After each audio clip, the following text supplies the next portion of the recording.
Russia has attacked Poland with a drone that crashed roughly 100 kilometers from Warsaw.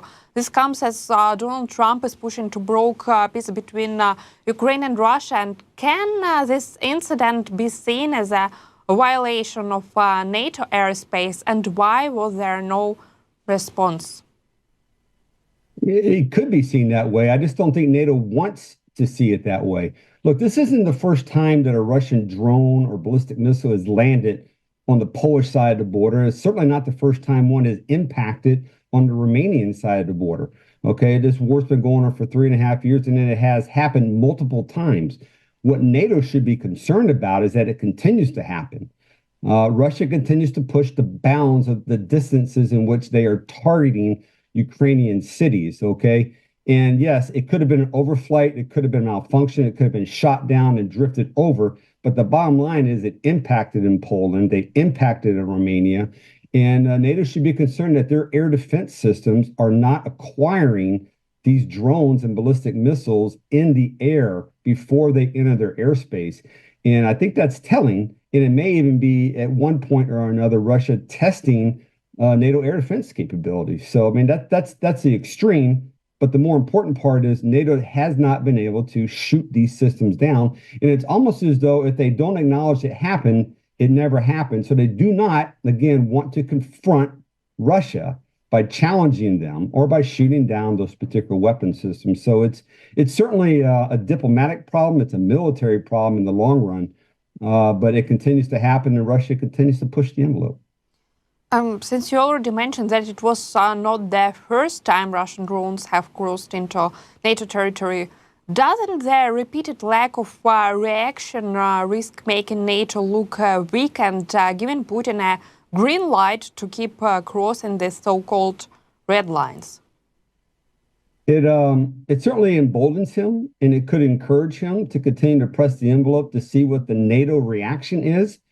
Right now, I think it's clear that NATO doesn't have a secure air defense network that can stop ballistic missiles or even drones, for that matter, from entering their country. And that could be something that Russia takes advantage of in the future. I don't think they'll do it within the next 6 months, but it could open a door for opportunities, if you will, by Russia to threaten the NATO alliance, and not just in Poland. Obviously, the Baltic states are clearly one of the targets that Putin has mentioned before. There is a lot of talks now about a possible face-to-face meeting between Zelensky and Putin, with Switzerland and Hungary even named as potential locations. What do you make of such meeting, and what can be really negotiated with someone accused of war crimes? Yeah, I don't make much of it at all, to be honest with you. Look, the Russian Foreign Minister Lavrov just said 2 days ago that they're not going to have any type of negotiations, direct negotiations between Putin and Zelensky until the culmination of negotiations has occurred. Therefore, meaning that until Ukraine culminates and is to the point where they will sign a peace treaty, Putin has no desire at all to talk with Putin or with Zelensky. And I think part of that is there's a mentality, obviously, in Russia, and we see this a lot on the Telegram channels. Putin's often referred to as grandpa in his bunker. And ultimately, I think Zelensky strikes fear into Putin. Zelensky is the only man so far, the only European leader to stand up to Putin, to actually attack Russia and to threaten his regime. So I think at one level, Putin's afraid of Zelensky, and he certainly wants to bring him down. He wants to humiliate him. And the only way in which he's going to meet him is as a defeated leader. He's not going to give him equal status. And I don't believe we're ever going to see these two come together, even in the presence of President Trump. If there is no meeting between Zelensky and Zelensky and Putin, do you see a potential moves from Trump's side? I mean, I'm talking about sanctions against Russia, which he was calling for, I don't know, like more than 2 weeks now. Yeah, longer than that. No, look, sanctions have always been on the table. The problem is the president isn't prepared to pull the trigger on the sanctions. The president wants to give Putin every opportunity to come to a peace deal. Or at one time, the discussion was to have a ceasefire, but Putin was able to talk him out of a ceasefire and get him into this world of peace deals. And peace deal meaning we'll continue to fight until Ukraine surrenders, I believe. No, I just I don't think that's going to happen. I just don't.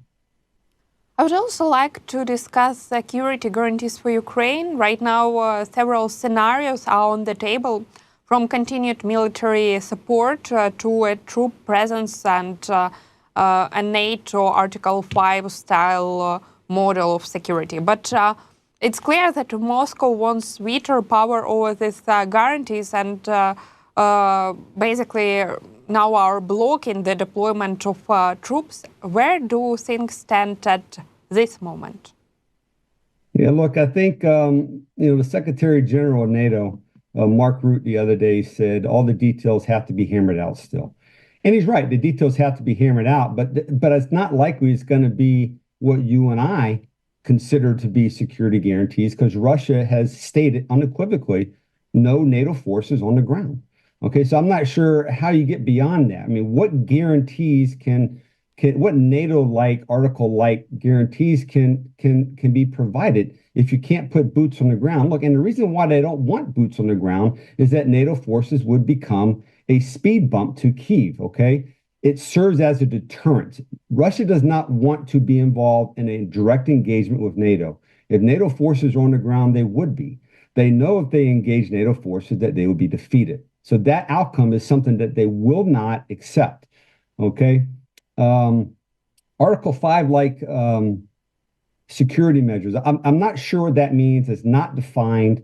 But I'll tell you this, it's certainly not what the Budapest Memo provided in 1994, which provided security guarantees as well, which didn't survive 2014 and they didn't survive in 2022. And the reason why is they were non-binding agreements, okay? It was not a security treaty, okay? It was a wall of words that at the end of the day, neither side acted upon. Now, look, the United States and Great Britain did provide weapons, but the United States and Great Britain never provided a winning strategy. And getting back to that first quote that we talked about earlier with President Trump, we still don't have a winning strategy. The strategy we have now is make it stop. It is not going to stop. And I'm not sure why people in the West, particularly Western leaders, don't understand. Stopping is not in Putin's calculus. At the end of the day, there's only one outcome for Putin, and that is the complete and total capitulation of Ukraine. Then to reset, to rearm, and to look at what other territories that he would like to reclaim. And Moldova's got to be at the top of the list as a non-NATO EU country, as would Georgia. And then eventually he's going to look a little further north, I believe, to the Baltic countries, hoping to put a divider between NATO and the Baltic states.